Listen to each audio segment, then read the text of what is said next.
Hi everyone, my name is Avni Ratan. I'm a consultant clinical psychologist and a PhD scholar from University of Delhi. I'm here today to talk about the topic play therapy. So for over 60 years, play therapy has been a well-established and popular mode of child treatment in clinical practice. So one reason that play therapy has proven to be a particularly useful approach with children is that they have not yet developed the abstract reasoning abilities and the verbal skills which are needed to adequately articulate their feelings, their thoughts, and their behaviors. So for children, toys are their words and play is their conversation. Starting with, as I already mentioned, why is play therapy famous? Play therapy is also in demand these days because first, the children have not yet developed the abstract adequate ability. Abstract reasoning is missing. And secondly, their verbal skills also need to adequately develop.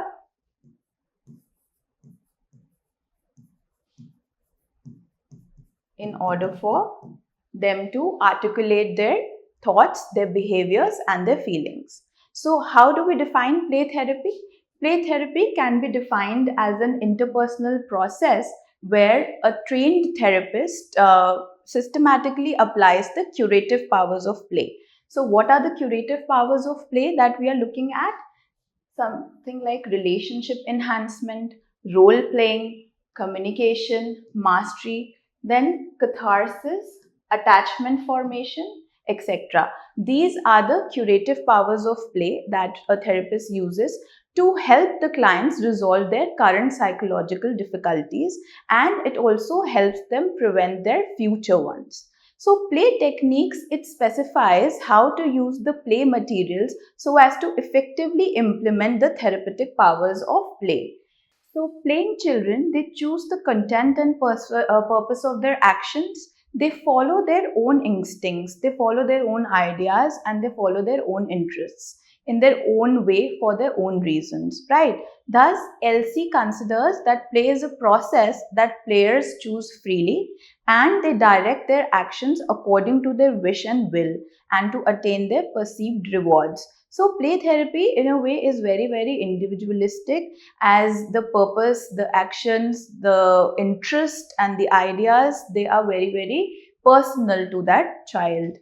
So, coming to how Clark and Miller have defined that children's play has following parameters. First, play is non-literal. It is done for its own reasons and it is not directed towards an external goal. It is associated with positive feelings and it is exciting and enjoyable. It involves flexibility in the use of the play objects as well as in the process. So, why do we even choose play, right? So, keeping in view the importance of play in child's psychosocial development, the psychologists are devising and adopting play-based therapeutic approaches to treatment modification of behavior or for helping the children in schools, right? So, as Van Fleet defined play therapy, it is a broad field that uses children's natural inclination to play as a means of creating an emotionally safe therapeutic environment. It encourages, as we already discussed, communication, and it encourages emotional expression and problem resolution for the children, which will help them with their psychosocial development. So, play here helps with psychosocial development. So, play, it is also because of play which brings out the child's inner world. It brings out his or her feelings, the perceptions. And another important reason of using play as a therapeutic tool is that play helps in discharging the distress and overcoming various problems. So, one of the other reasons is, as we discussed, that play helps the child learn emotional expression to bring out their feelings, to bring out their perceptions, And the reason to use play as a therapeutic tool would be that we are encouraging the child to discharge the distress, and we are helping him or her overcome various problems. So distress management also comes under play therapy to help them overcome various problems, right? So the aim of these experiences is to bring about changes in an individual's primary relationships, right?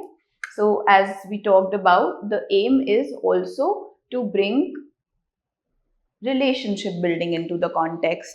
So the relationship building here would take care about the child's primary relationships. So either these relationships have been distorted or they were impaired during development. So we are also looking at the psychosocial development. Either these relationships were distorted or they were impaired as the child was developing. So the aim is to bring children to a level of emotional and social functioning on par with their developmental age, right? So their emotional and their social functioning should be at par with their developmental stage, so that usual developmental progress is resumed in order to ensure a healthy developmental progress, a healthy achievement of their psychosocial stages. Play enhances that entire experience. So the therapeutic powers of play, it helps the client prevent or resolve psychosocial difficulties, and it achieves optimal growth and development, right? So play therapy procedures, whoever provides the play therapy procedures, they select the play materials and they facilitates the development of a safe environment. So how do you choose the procedures of play therapy? The first goal here would be facilitating the development of a safe environment and a safe relationship for the child. So the first thing that we consider is a safe relationship with the child or a safe environment for the child.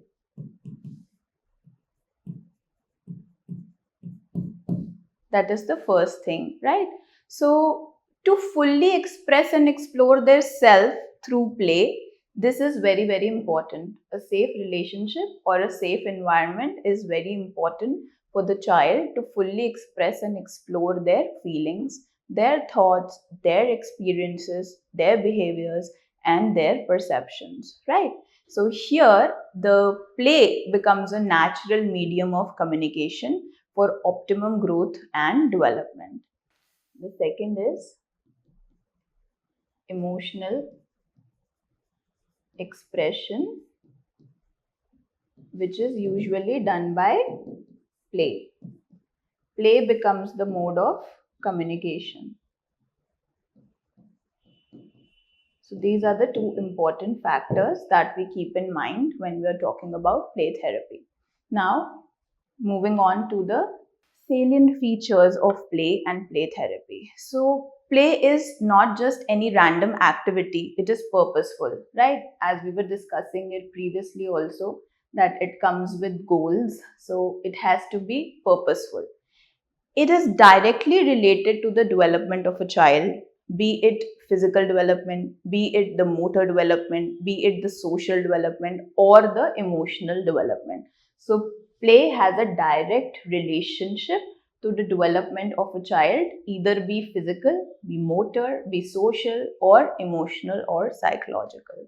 Right. So play gives the children an opportunity to utilize their creativity and develop their imagination. So we are also looking at creativity and we are also looking at imagination, because play provides a platform for the children to utilize both their creativity and their imagination. It empowers them. It helps them socialize and learn cooperation as well as competition. So some of the play therapy techniques are usually they are applied in group settings. So there the play therapy would definitely help them socialize. It helps them cooperate, because a child in a group setting learns cooperation, and it also helps them compete with each other in a healthy manner. So if the play therapy technique involves some sort of reward, so here there is a healthy competition in order to facilitate some sort of growth, right? So it is a very good tool for cooperation as well as competition. Moving on, it helps boost their physical and emotional strength, because many of the activities do comprise of physical activities in play therapy, and of course one of the major goals is their emotional strength that we are looking at. So play helps them understand the reality and the severity of loss. So this is a very important component which play therapy looks at in a very tender way, because we are dealing with children here. So in a very tender, in a very soft, empathetic and warm way, play is actually used to understand the reality and the severity at the same time of the loss, while the therapist provides a very empathetic and a safe environment for the client. It helps them make decisions, it negotiates in various situations, and it helps them find solutions to various problems, right? So one of the components is again decision making. It helps them negotiate various kind of situations, problem solving skills, right? And the focus is on solutions. So the decisions, how you negotiate through various situations, and how you find solutions, which is the problem solving approach, also gets catered by play therapy. Play therapy has binding effects, and the child learns attachments, which is essential for the feelings of safety and security.